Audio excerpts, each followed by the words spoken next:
Hare Krishna. Let us begin. Om Ajnanatimirandhasya Jnananjana Chakshurunmilitam Yena Tasmai Shri Gurave Namaha. Namo Vishnu Padaya Krishna Prishtaya Bhutale Srimate Bhakti Vedanta Swami Niti Namine. Namaste Saraswate Deve Gauravani Pracharine Nirvishesha Shunyavadi Paschatya Deshatarine. Jai Shri Krishna Chaitanya Prabhu Nityananda Shri Advaita Gadadhar Shivasadi Gaur Bhakta Vrinda. Hare Krishna, Krishna Krishna, Hare Hare, Hare Rama, Rama Rama, Hare Hare. Shri Chaitanya Manobhishtam Sthapitam Yena Bhutale Swayam Rupa Kadamayyam Dadati Swapadantikam. Hare Krishna. So quick recap of previous session. Anything that you remember from last session, please type in the chat section. What all we discussed yesterday, some major points.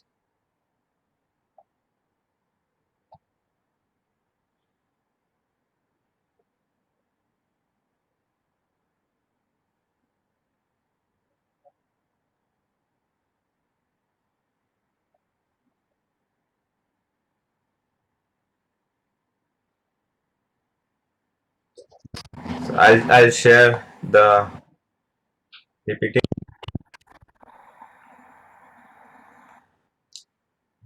Just a second.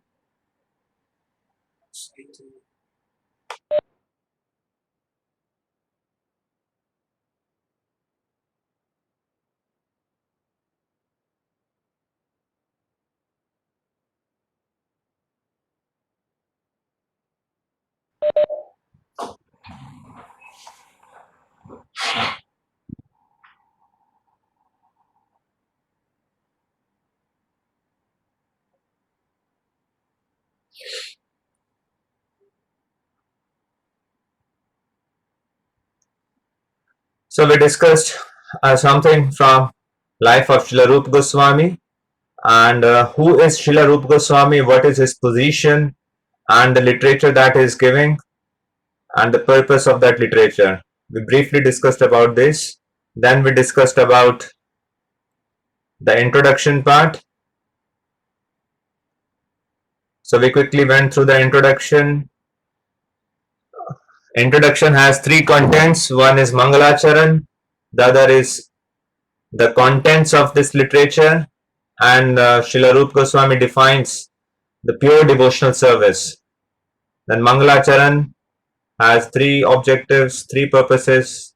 Objective of the book as Krishna Akhila Rasamrit Murti, and he's offering obeisances to Lord, Guru and Vaishnavas, and is offering benedictions that this Bhakti Rasamrit Sindhu will always be protected from volcanoes of argumentative logicians and free from impersonalist conception. And the purpose of this literature, that readers would be able to dive deep into the ocean of devotional service, nectarian ocean of devotional service.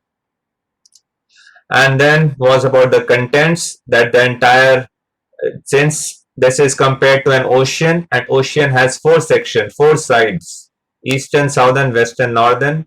Similarly, Srila Rupa Goswami uses this metaphor to divide this literature into Purvi Vibhag, Dakshin Vibhag, Pashtimi Vibhag, and Uttari Vibhag. And the eastern side contains the first 19 chapters. It has four things: Samanya Bhakti, Sadhana Bhakti, Bhav Bhakti, and Prema Bhakti. Right? And we also discussed about the contents of the remaining three sides.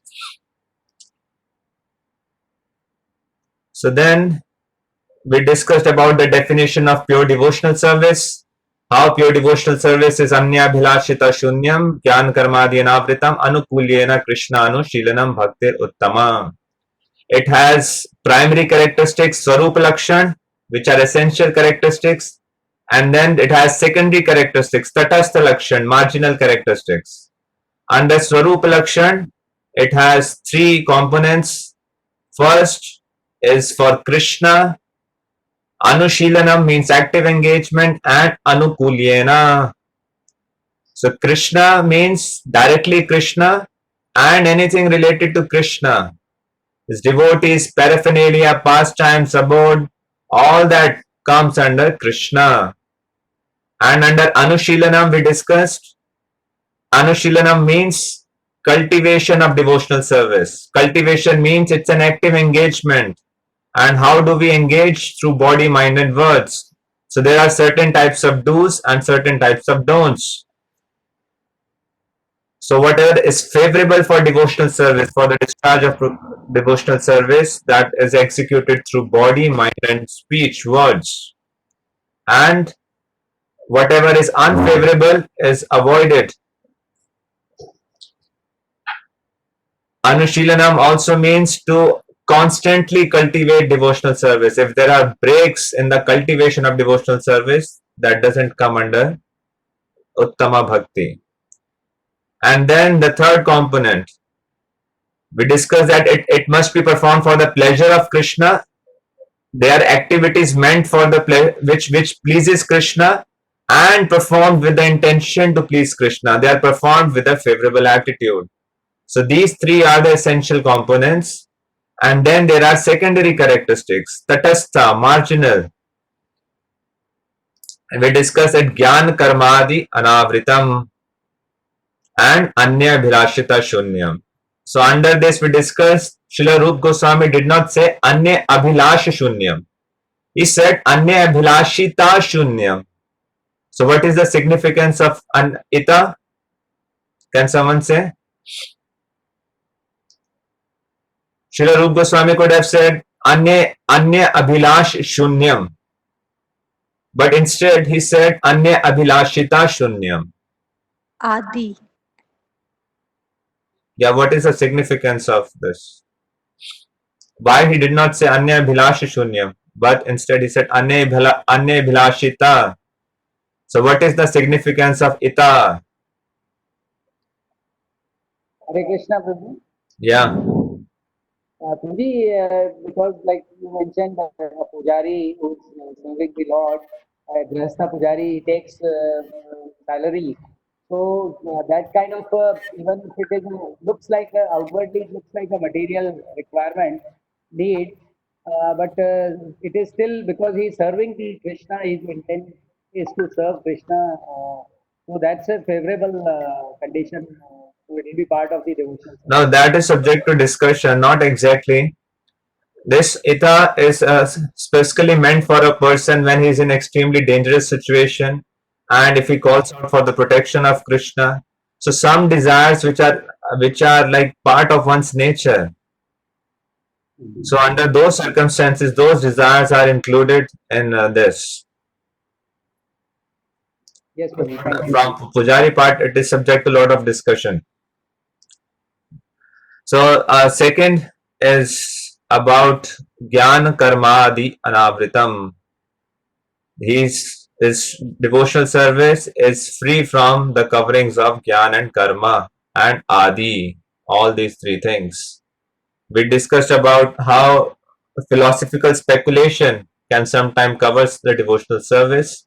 If a person is more interested in discussing philosophy than about Krishna, and if that philosophical speculation is leading to an impersonal conception, that covers the devotional service. And we also discussed about the karma part, wherein we discussed with the example of astrology and pindadan. So how offering pindadan, when just like in the case of Lord Chaitanya, some may be social conventions, so it may not cover devotional service, but and even astrology it may not cover. But if someone is putting more faith in astrology than in the process of Krishna consciousness, and that can disqualify one from the realm of pure devotional service. The main primary focus and attention has to be on Krishna and the process of bhakti than any other means. And Adi also have other things, yoga, renunciation, etc. If someone is so much worried about renunciation that he completely forgets the goal of devotional service is to please Krishna, or if one gets stuck in various rituals without knowing the purposes behind those rituals, which is also called as, what's the technical term?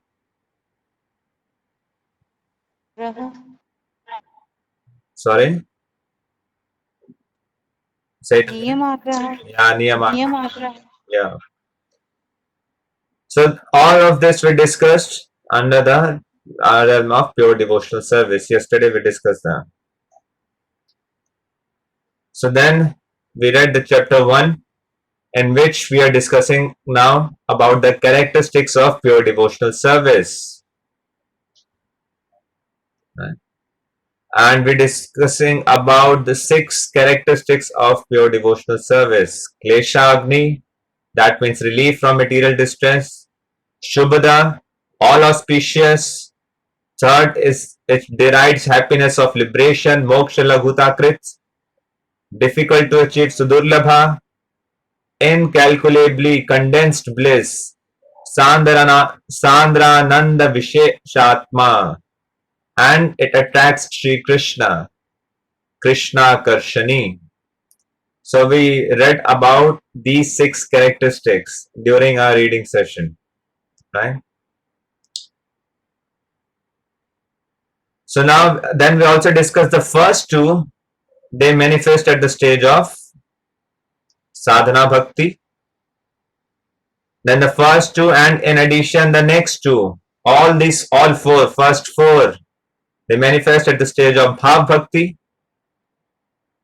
and all 6 manifest at the stage of prema bhakti. So under that, then we also discussed about, then we are discussing about the individual parts. So under Klesha Agni, if you remember, while in our reading session, we discussed about how in the Klesha Agni,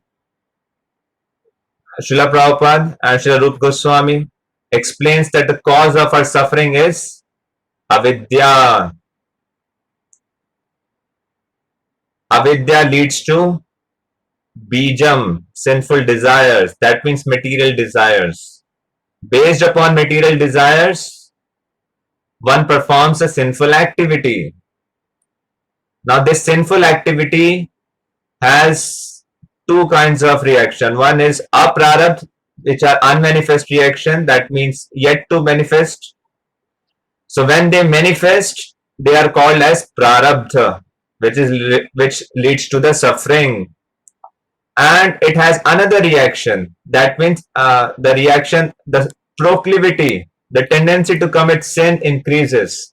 That is called as kutam, sinful disposition. So avidya leads to material desires.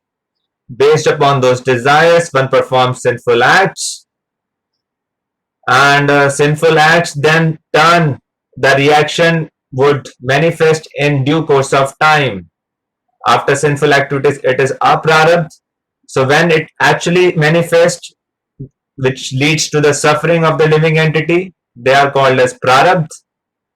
And the other reaction, which is very subtle one, the proclivity to perform the same act again, is called as kutam. So that's another. So then Srila Rupa Goswami discusses that how devotional service can counteract each and every aspect of this. Only by bhakti, kutam can be covered up. No other process can remove the sinful disposition of a living entity. Only by bhakti, avidya is cured. Only by bhakti, prarabdha can be cured. Only by bhakti, aprarabdha can be cured. Only by bhakti, papam can be cured. So all these stages can be cured only by the process of Krishna consciousness. No other process. Some processes, some other forms of prayashchit can counteract this prarabdha, but devotional service can counteract all these 4 stages, right? So then we saw how it is explained that the prarabdha, how they can be cured. Different quotations from different shastras has been given by Srila Rupa Goswami. That is why we We chant that mantra, Nana Shastra Vicharanaika Nipuno, Sadharma Sanstapako. So they are expertly, scrutinizingly studying various Vedic literatures and establishing the eternal principles of religion. So that's why you'll see in all these chapters and all sections there will be lot and lot of quotations from different shastras.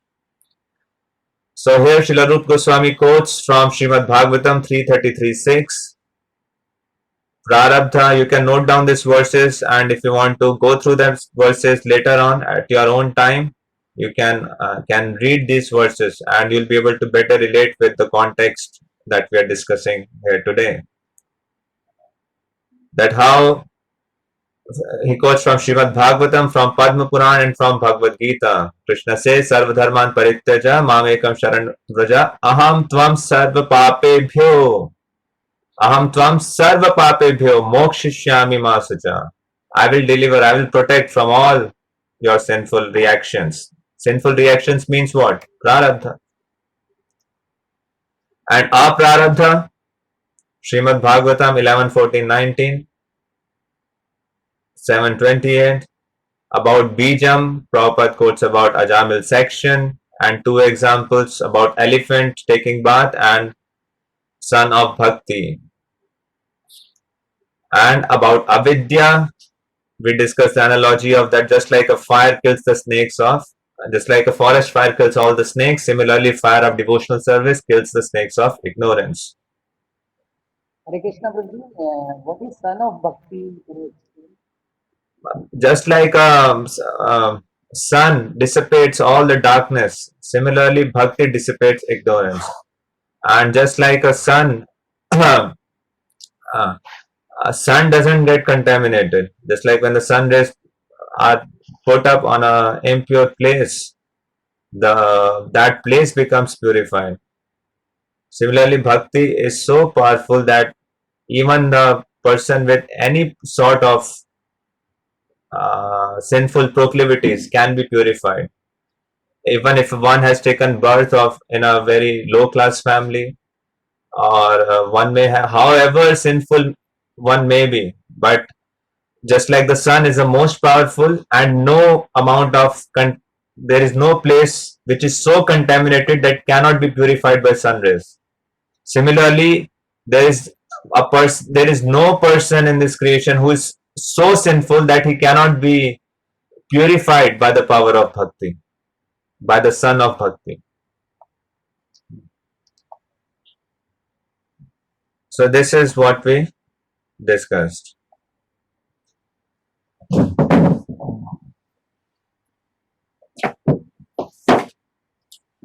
Some more things I wanted to discuss under this section.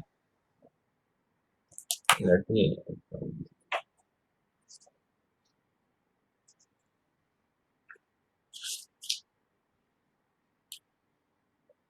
Yes, please go ahead, ask. Prabhu ji, I heard in lot of lectures कि प्रारब्ध तो आपको beer करना ही पड़ता है, चाहे कोई कितना बड़ा डिवोटी क्यों ना हो. मतलब प्रारब्ध तो at any situation उसे भुगतना ही पड़ता है. See, we discussed that these devotional services counteracts all these four stages of sin. At what point of time will this be vanquished completely? That's another question of discussion. So prarabdha means, prarabdha includes the body as well. This body is a result of sinful activities in the past.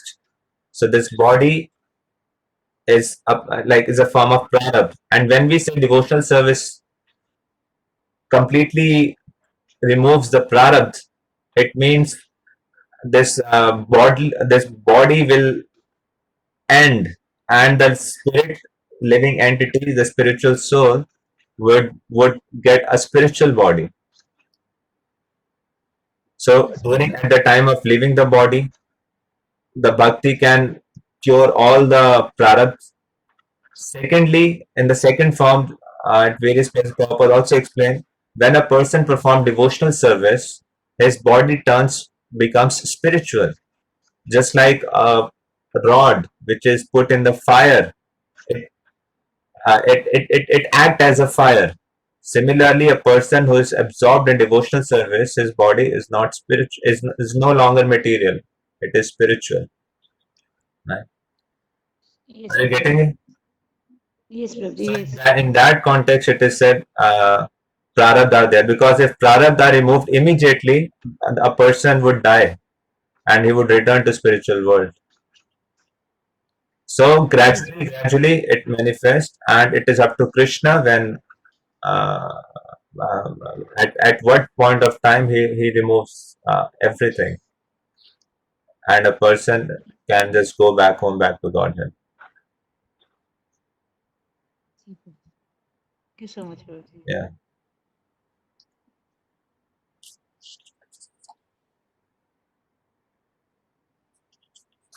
And we should understand that the pure devotee, their body are not material. Their body is not the result of sinful act. They are completely spiritual.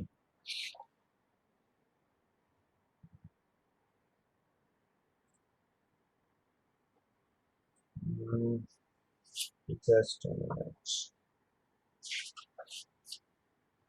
Hare Krishna Prabhuji, does that mean they are part of uh, the Lord's plan? Is that Krishna's plan with pure devotional? There are So, there are two categories of devotees. One are Nitya Siddha, who descends from the spiritual world. They're definitely part of Lord's plan. And then there are Sadhana Siddha, those who are part of this material world, but they, through the practice of their bhajan kriya, through the process of devotional service, they have purified themselves. So both of them they act under the antaranga, internal potency. And we discussed yesterday also that how a pure devotee acts under the internal potency of the Lord. Right? and their protection is also through internal. Sorry? Their protection is also through internal energy. Guaranteed. They are always under the protection of Krishna. Thank you. Being under the protection of Krishna does not mean that they would not face any difficult situation in their life. So, being under the protection of Krishna means Krishna is always protecting. Sometimes Krishna gives his protection by intervening personally, and sometimes he can give protection to those devotees by not intervening. Just like a small child is there, sometimes you show love to the child by embracing him. Just like when a child is born, how do we communicate with the child? Through the process of touch. When the heart of mother they embraces the small child, the child knows he is loved. But when the same child grows, so the same love is exhibited by giving him more independence. It's not that parents keep embracing the child even when the child is grown up bit, and they are not letting him go, and they are not letting him go outside in the world, and they are always, so it's the same way Krishna also, sometimes his protection comes in the form of direct intervention, and sometimes he says, okay, you can handle this, and it does not intervene directly, but in all the cases they are under the protection of Krishna.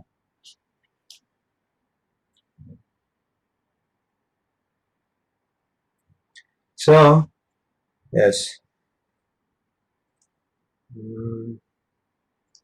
So just like we saw that sinful action pap produce two reactions, one is prarabdh and one is aprarabdh. Prarabdh means manifest and aprarabdh means unmanifest. And then in the prarabdh, just like this same cycle. Let me go to the previous slide.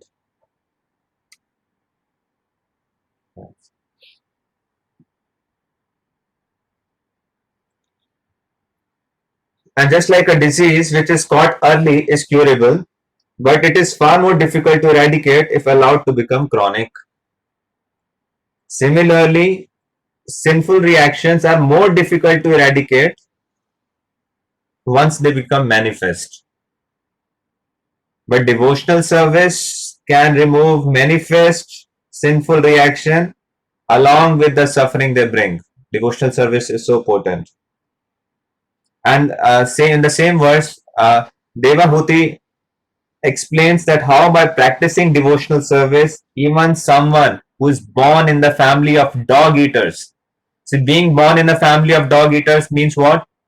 That sinful act, that is his prarabdhs, that it is has been manifesting. Just like we discussed, what are the various ways sin manifest? One in the form of chronic disease, and one was being born in a very low class family. But even such a person becomes eligible to perform Vedic sacrifices. Right? So our birth is a tangible result of karma. That means our birth, it comes under the category of prarabdha, papam.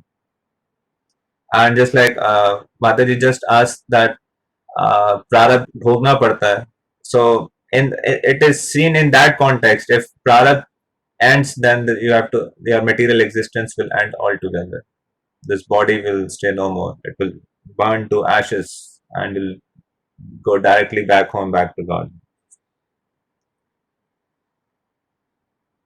And then we discuss how our prarabdhs can turn into prarabdhs or it can turn into kutam.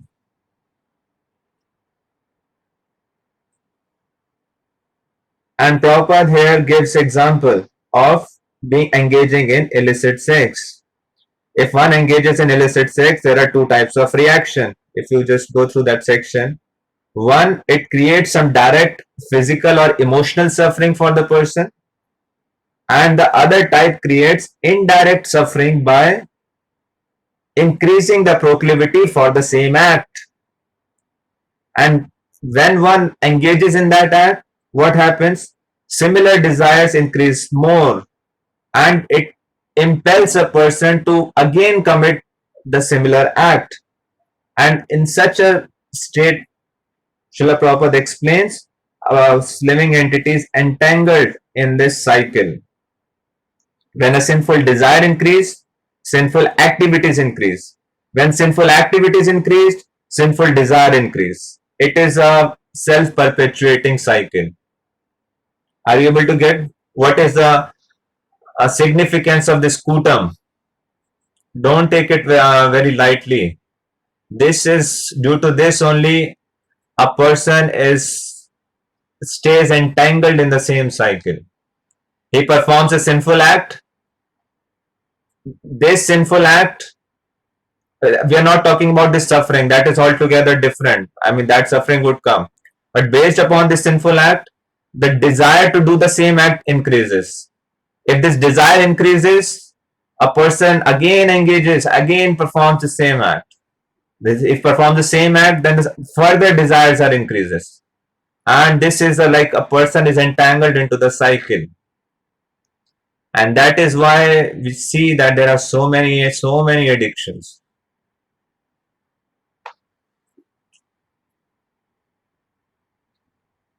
And oftentimes it becomes a very challenging for a person to come out of this cycle. So what is the process to break free of this cycle of bondage?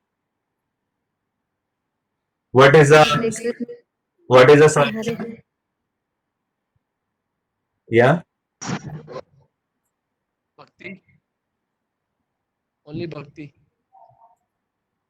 Yeah, bhakti. But sometimes we see in bhakti also, many times, many devotees also have, they become entangled in some sort of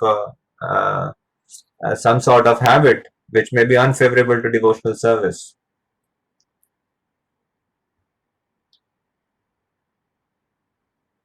Our only solution is a person has to tolerate. He has to tolerate all sinful desires and not act on it. That's the first thing. If a person wants to break from this cycle of bondage, tolerance is absolutely Must. Tolerance of what?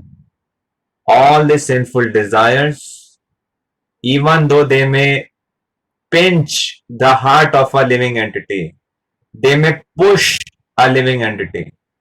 Still, the person needs to tolerate and not act into it. That's the first step.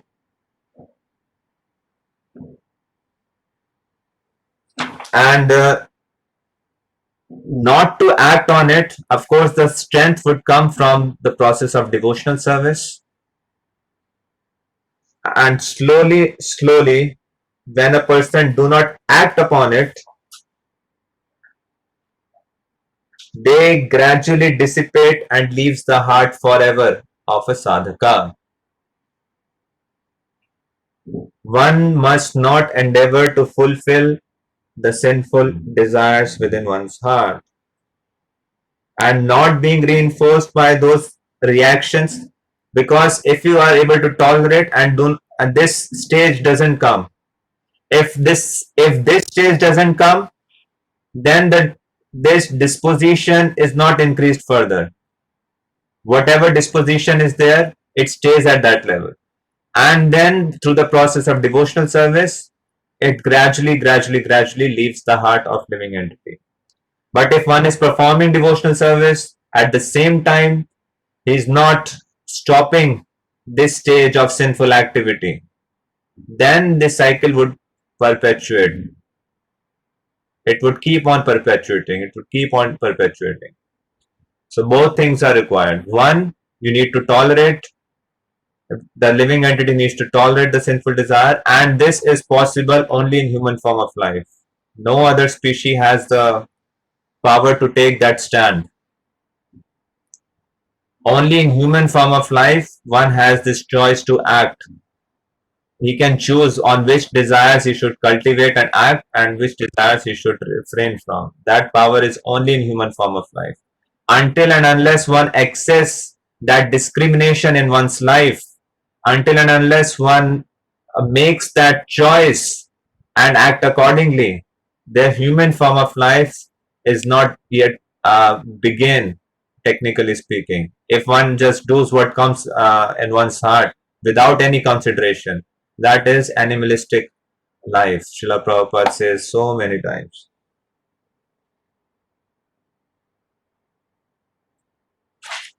Right? And then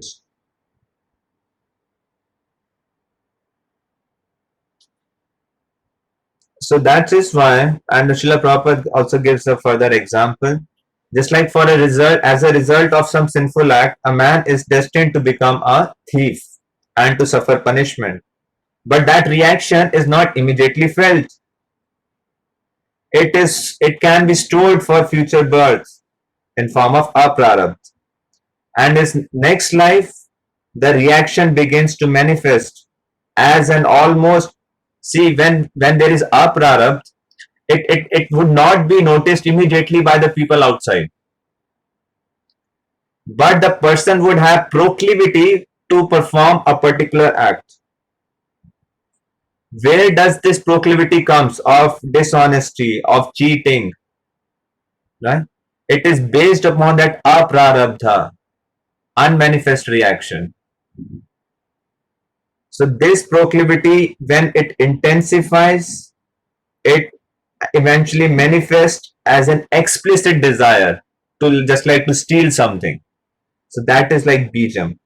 And finally, this bijam leads to papam.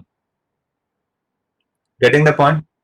For example, a person steals something. He performs a sinful act. Immediately aprarabdha is there, that he would have proclivity. Even if he dies at that point, in the next life, this aprarabdha would start manifesting. And unnoticed by the outside world, that person would have a certain sort of proclivity to steal something. That is kutam. From where that desire is coming? It is coming from that aprarabdha. And when this intensifies further, it becomes bijam, it becomes a desire. And after bijam, when he actually again commits that act, then it becomes papam. And then it leads to prarabdha and further kutam. But the root cause of this entire thing is avidya, ignorance. What kind of ignorance? Ignorance of what? It is ignorance of our true identity as Krishna's servant. So in ignorance, one act as enjoyer and suffer the concomitant reactions, the associated reactions. Just like Srila Prabhupada states in Nectar of Devotion, page 8. As long as one is ignorant about his identity, he is sure to act wrongly and thereby become entangled in material contamination. So uprooting this type of ignorance, avidya, is the best means to uproot all kind of suffering in one's life. If you want to remove suffering, this stage where one must act upon removing this avidya from one's life, avidya of one's constitutional position. That is why Bhagavad Gita starts with, you are not this body, you are spirit soul, which we think Prabhupada is saying again and again. And many devotees said, "Sir, Prabhuji, ये तो कितनी बार सुन चुके हैं, we are not this body, we are soul. इसके कुछ आगे बताओ." But it has so much of depth. If one understands this one single point, is not this body, his spirit, soul, all his sufferings would end in life just by the first step of spiritual knowledge.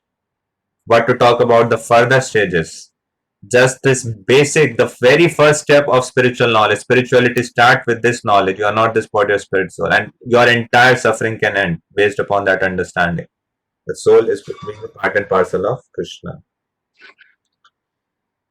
So, devotional service eradicates sinful reaction, it nullifies sinful desire, it counteracts material proclivities, and most importantly, it uproots avidya, it uproots suffering. Right? So, that was the first step related to removing klesha, agni, relief from material distress. Is it clear?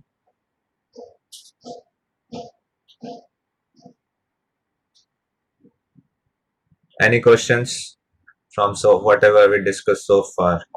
Otherwise, we'll move ahead. Hare Krishna Prabhu. Yeah. We have a question. Let's say some person in this life has sinful this thing. There are sinful actions, and because of that, he falls down to an animalistic life. So he will pass through those 8.4 billion species, and then he will perhaps take a human life again. No, it doesn't. It depends upon where in that cycle he's situated. If he's situated at the lowest part of the cycle, yes, he has to evaluate 8,400,000. But if he's situated somewhere in the middle, it absolutely depends upon one's karma. How many life it would take for him to again come back to the, just like Bharat Maharaj, he fell down, but next life he became deer, but then he was born in a Brahman family. So it will depend upon the mix of good karma and bad karma too. That mixture, how much he will suffer. Yeah, it depends upon one's karma.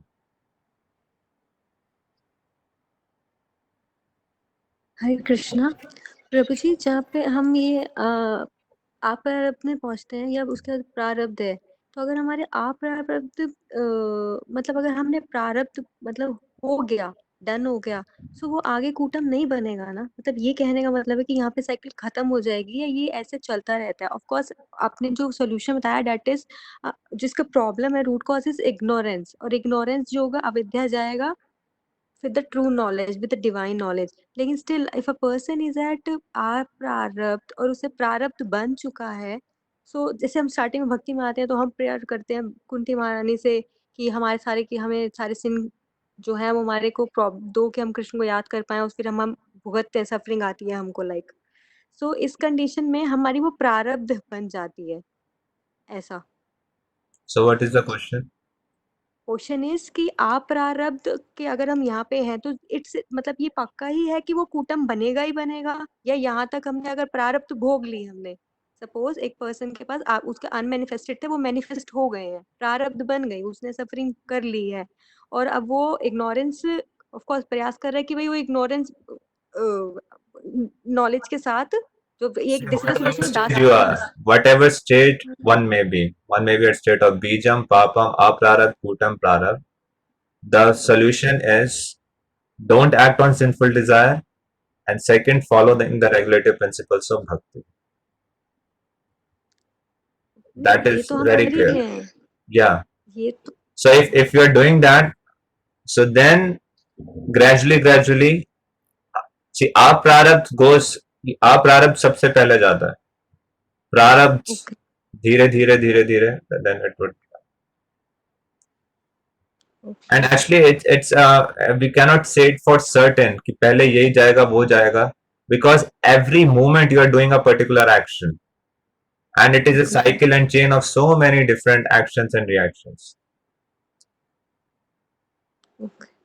So the underlying principle of explanation of all of this is only by Uttama Bhakti, only by the process of Krishna consciousness, you can hammer avidya, you can hammer bijam, you can hammer papam, kutam, aprarabh and prarabh. And that is why when a person is initiated, he takes a vow of following 4 regulative principles. Those 4 principles are the pillars of sinful life. 4 pillars of sinful life. So no illicit sex, no intoxication, no meat eating, no gambling. However powerful proclivity one may have, until unless one takes that vow in one's life. Right? And then along with that, there's a process of chanting, attending Mangalarti, hearing Srimad Bhagavatam, associating with devotees, going to holy places, right? Worshipping the deity, all those things, it removes, it purifies the heart. Thank you. So next was, then we discussed was, second characteristic was Shubhada, which is all auspicious. So we discussed when does it take place, as suffering decreases, what is Shubhada. Then we discussed there are 4 characteristics. When those criteria are met, just see the right section. Then a particular activity is called as auspicious. The first is it benefits and attracts everyone. The second is it leads to the development of good qualities. Third, it leads to the superior happiness. And this is it.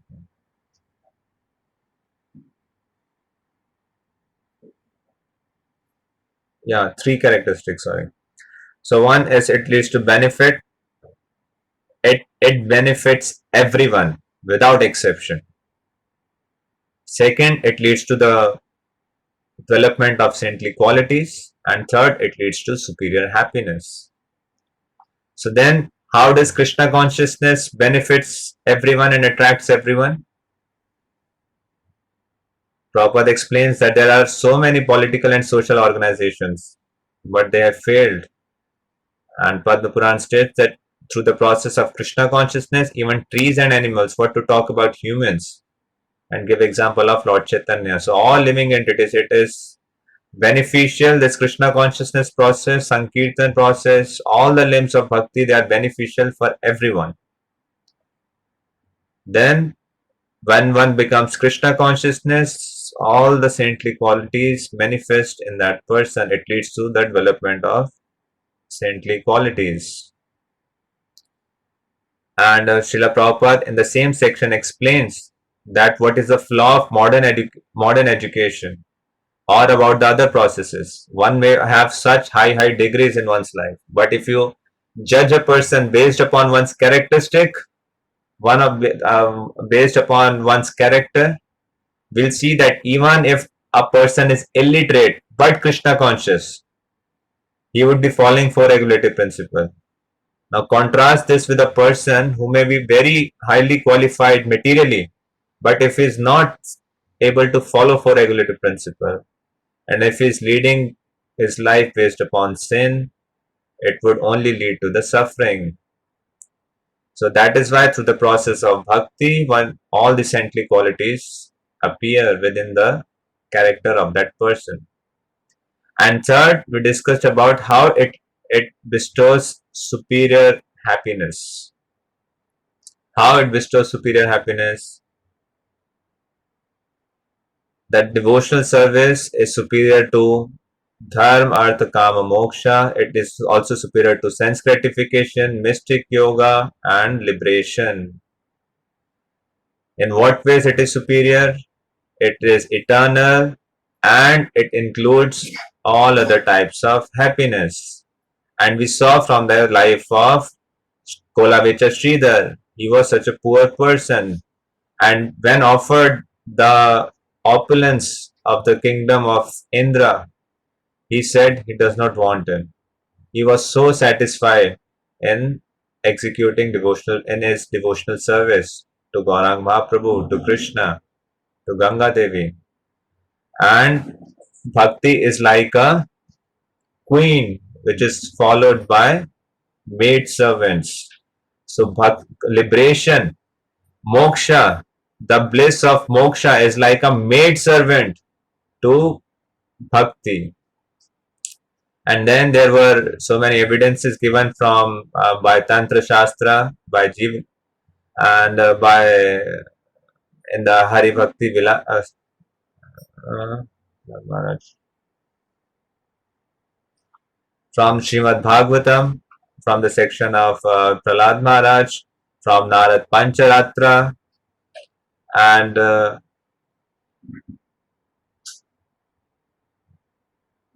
how it includes the happiness of other types, because the senses are engaged in the service of Rishikesha, senses are engaged in the Krishna service. They becomes nirmilam. And one automatically is liberated from material world.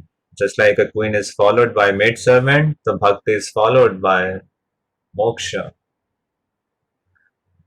So that is what we discussed in the second characteristics as Shubhada. Then was the third point, that it derides even the happiness of liberation, moksha laguta krita. It manifests at the stage of bhava. The first two manifest at the stage of sadhana bhakti, then this third it manifests at the stage of bhava.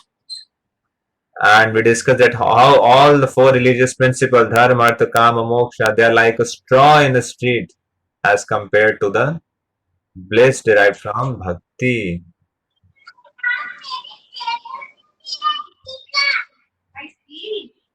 And the fourth, I think the fourth, we did we read fourth section? We are yet to begin there, I think. We need to begin from the fourth section. So we'll let me see. I wanted to have one more.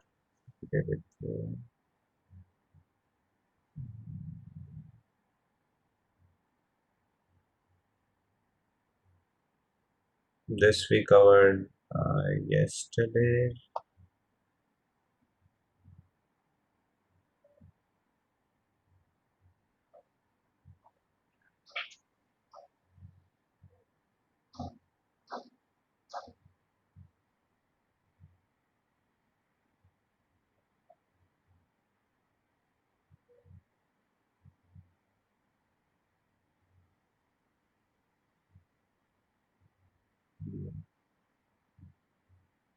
So this is the verse which explains the 6 characteristics of devotional service. Klesha Agni Shubhada Moksha Laguta Krit Sudurlabha Sandarananda Visheshatma Shri Krishna Karshani Chasa. That is the 17th verse of first chapter of Bhakti Rasamrit Sindhu. So discussed about So these are the 6 characteristics. One should also know the Sanskrit names: Klesha Agni, Shubhada, Moksh, Laghutakrit, Sudurlabha, Sandranand Visheshatma, and Sri Krishna Karshani.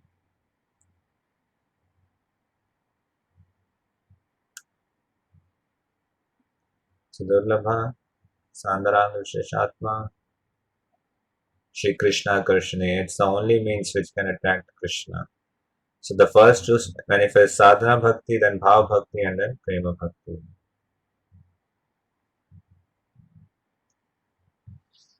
Okay, so we discussed all this. Let's go next.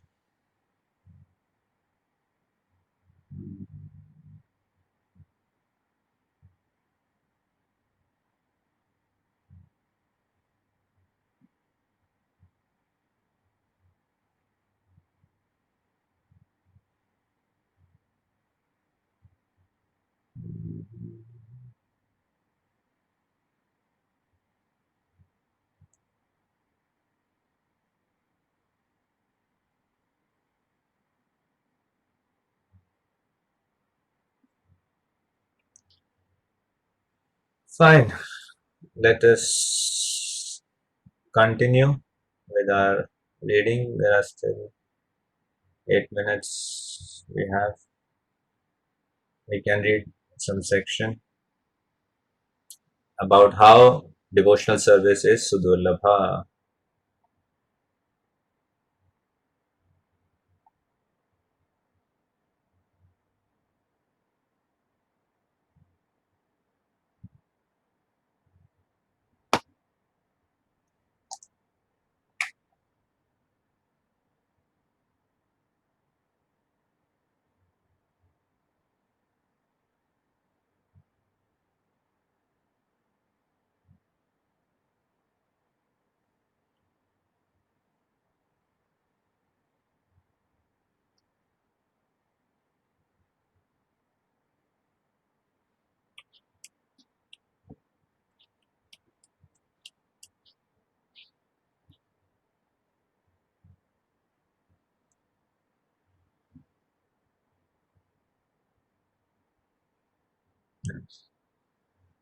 The rareness of pure devotional service.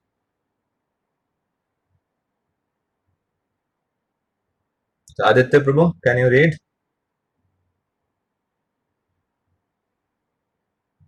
Someone would like to read? Yeah, please go. Okay. In the preliminary phase of spiritual life, there are 6 different kinds of austerities, penances, and similar processes for attaining self-realization. However, even if an executor of these processes is without any material desire, he still cannot achieve devotional service. And aspiring by oneself alone to achieve devotional service is also not very hopeful, because Krishna doesn't agree to award devotional service to merely anyone.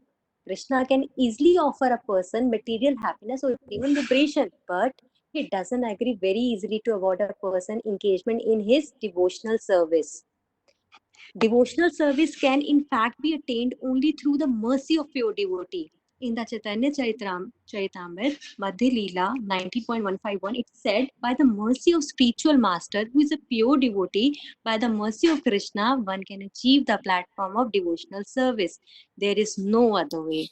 The rarity of devotional service is also confirmed in the Tantra Shastra, where Lord Shiva says to Sati, my dear Sati, if one is very fine philosopher, analyzing the different processes of knowledge, he can achieve liberation from the material entanglement. By performance of the ritualistic sacrifices recommended in the Vedas, one can be elevated to the platform of pious activities and thereby enjoy the material comforts of life for the fullest extent. But all such endeavors can hardly offer anyone devotional service to the Lord, not even if one tries for it by such processes for many, many thousands of births. Okay, Shall I? someone else can continue. Hare Krishna. In Srimad Bhagavatam, it is also confirmed by Prahlad Maharaj that merely by personal efforts or by the instructions of higher authorities, one cannot attain to the stage of devotional service, One must become blessed by the dust of the lotus feet of a pure devotee who is completely freed from the contamination of material desires. In the fifth canto of Srimad Bhagavatam, 6th chapter, verse 18, Narad also says to Yudhishthir, "My dear king, it is Lord Krishna, known as Mukunda, who is the eternal protector of the Pandavas and the Yadus. He is also your spiritual master and instructor in every respect. He is the only worshipable God for you. He is very dear and affectionate, and He is the director of all your activities, both individual and familial. And what's more, He sometimes carries out your order as if He were your messenger. My dear King, how very fortunate you are, because for others, all these favors given to you by the Supreme Lord would not even be dreamt of. The purport to this verse is that the Lord easily offers liberation, but He rarely agrees to offer a soul devotional service, because by devotional service, the Lord Himself becomes purchased by the devotee." Hare Krishna. Yeah, thank you. So why devotional service is so rare? What is the reason?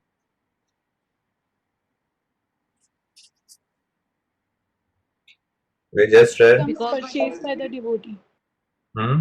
Because Lord Because the becomes Lord Himself purchased by becomes the devotee. purchased by the devotee. Yeah. So actually there are two reasons for it. First, devotional service, you cannot attain it by your own efforts alone. So that's why that's the first, that simply by your efforts you cannot. And secondly, that Krishna is reluctant to give it. Now, it's like if you see the Prabhupada quotes about of Lord Shiva. Where is that? Yeah.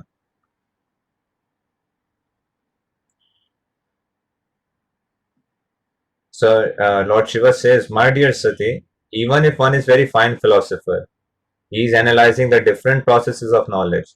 He can achieve liberation from material entanglement. He can get moksha. By performance of ritualistic sacrifices in the Vedas, one can be elevated to the platform of pious activities and they can enjoy a full life. But all such endeavors can hardly offer anyone devotional service to the Lord. Not even if one tries for it by such processes for many, many thousands of births. All such process cannot offer someone bhakti, devotional service. So we cannot achieve pure devotional service by our own effort.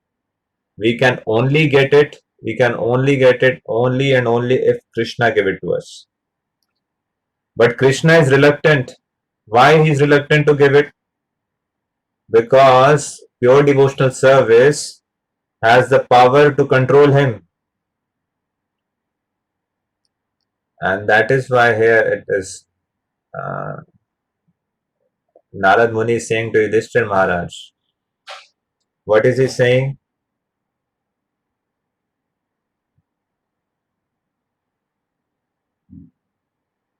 Krishna is playing a role of a messenger and carrier. So he's illustrating the power of devotional service. That how Pandavas' pure devotion obliged Krishna to become their menial messenger. So that is why this characteristic manifests at the stage of platform of bhava. So we can understand that a person cannot obtain bhav bhakti by any path of self-realization. Even sadhana bhakti does not directly bestow bhava. You cannot get to the platform of bhav bhakti simply by your own effort. It's only possible when Krishna gives it to you. Fine, we'll stop here.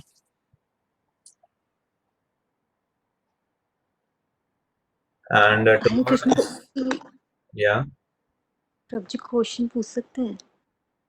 yeah, please go ahead. Thank you. Prabhu ji नियम आग्रह समझ नहीं आ रहा, नियम आग्रह का मतलब कैसे समझे इसको? We'll मतलब discuss when we come to that context. So this, क्योंकि अभी within अगर this, yeah. In short, you, एक you और read Nectar of Instruction, where Srila Prabhupada explains about this concept. Okay I will thank He you and explains in Prabhu ji great details. Yeah. Okay and Prabhu ji one more thing Jiva Goswami का कल आपने ना एक example दिया था कि वो वॉरियर वॉरियर और वेपन का उसमें इतने सारे इंग्लिश टर्म्स थे कि मैं उसे समझ ही नहीं पा रही हूँ तो आप वो जैसे बता कोई पाएंगे एक मुझे सैनिक है, एक राजा है, हमेशा सैनिक के साथ चलता है। आर्मी जहाँ पे भी राजा जाएगा, राजा कभी भी अकेला नहीं जाता, उनके साथ हमेशा सैनिक रहते हैं। So I gave that example in which context? How Krishna drives pleasure इसके अंदर था। ठीक है प्रभु जी मुझे यही समझ नहीं आ रहा था बाकी मैं That's रिलेट कर not पाऊंगी अब। ठीक है okay. Thank you Prabhu ji. Hare Krishna Prabhuji, I have got one question. Yeah. These 6 characteristics you mentioned, is there any relationship with regard to sadhana bhakti, prema bhakti, or bhava bhakti? Like you mentioned just now, bhava bhakti at the Yeah, the first two characteristics manifest at the stage of sadhana bhakti. The first four manifest at the stage of bhava bhakti, and then all 6 manifest at the stage of prema bhakti. So the stages from Adav Shraddha to Sadhu Sang, Bhajan Kriya, Anarth Nivritti till Nishtha, Asakti. So that are under the Sadhana Bhakti. And then the Bhav Bhakti is next platform, and then Prema Bhakti is the third platform. So Bhav Bhakti can only be, we can get to the platform of Bhav Bhakti only when Krishna gives it, not by one's own effort alone. Our own effort are simply due till the time on Bhajan Kriya.